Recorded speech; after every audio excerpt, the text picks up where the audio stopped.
तो question number 85, A and B partner है 3:2 में।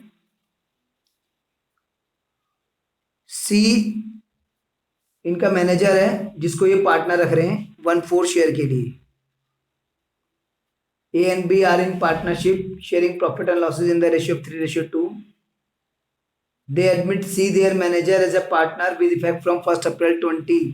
1st April 20 से इन्होंने अपने मैनेजर को पार्टनर बना लिया 1/4 शेयर के लिए।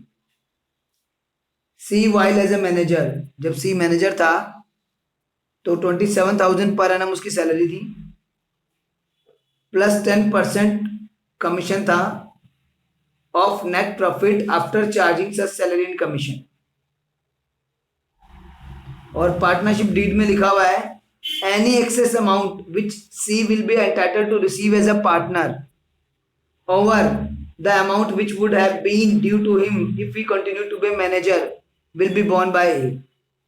कि सी को पार्टनर रखने से अगर उसको कुछ भी एक्स्ट्रा देना पड़ेगा जो उसको एज ए मैनेजर देते थे, उससे अगर एक्स्ट्रा देना पड़ा तो वो एक्स्ट्रा अमाउंट ए बेयर करेगा, ऐसा पार्टनरशिप डीड में लिखा हुआ है।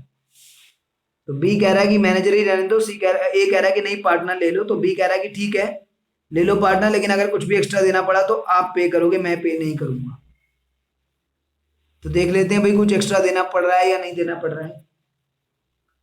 तो profits for the year 2,25,000 given है और उसको आपने पार्टनर रख लिया 1/4 शेयर के लिए। तो सी शेयर इन प्रॉफिट 2,25,000 का 1/4 आप कर लीजिए, तो ये आपका आ गया 56250। तो एज अ पार्टनर उसको इतना मिल रहा है। और अगर उसको पार्टनर नहीं रखते तो उसको, अगर मैनेजर ही रहता तो, अगर मैनेजर ही रहता तो 27,000 उसको सैलरी मिलती, ठीक है। और 2,25,000 में से 27,000 यानी सैलरी माइनस करने के बाद 10/110 करते, क्योंकि कमीशन जो है after charging salary and commission है, तो आफ्टर चार्जिंग सच कमीशन में 10/110 करना पड़ेगा। तो ये तो 27,000 तो सैलरी हो गई, प्लस 198 डिवाइड बाय 11,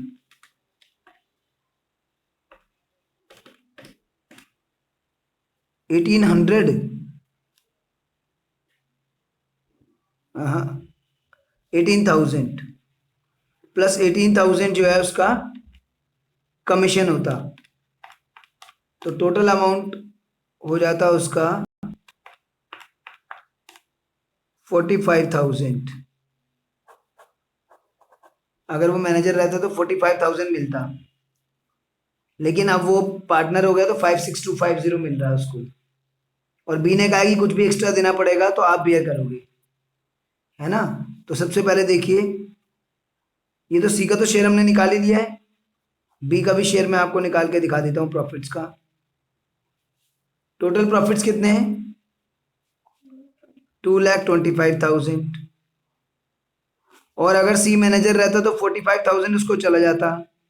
तो बी कह रहा है कि अगर वो एज ए मैनेजर होता तो उसको इतना जाता, बाकी जो प्रॉफिट बच रहा है उसमें मेरा हिस्सा दे दो, क्योंकि तुमने खुद जो भी कुछ एक्स्ट्रा देना पड़ेगा तुम बियर करोगे, तो मैं तो उतना ही बियर करूंगा जितना एज ए मैनेजर है।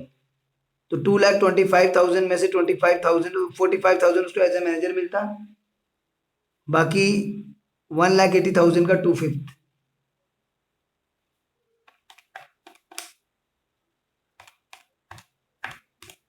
$72,000 ये मुझे दे दीजिए आप।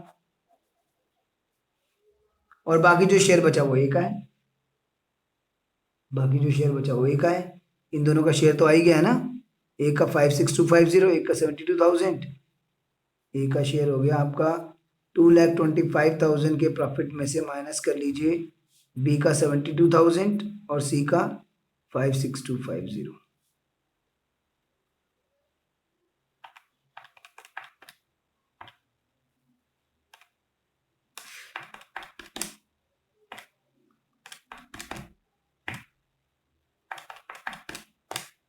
96750।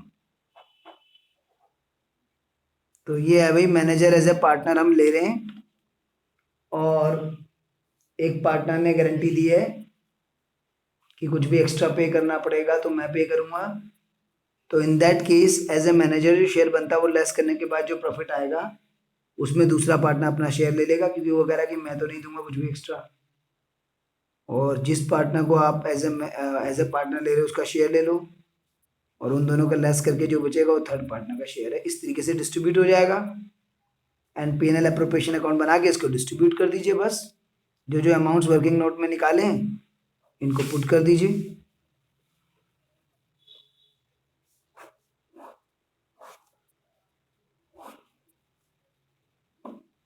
ये आपका आ गया profit and loss account. Net profit कितना था?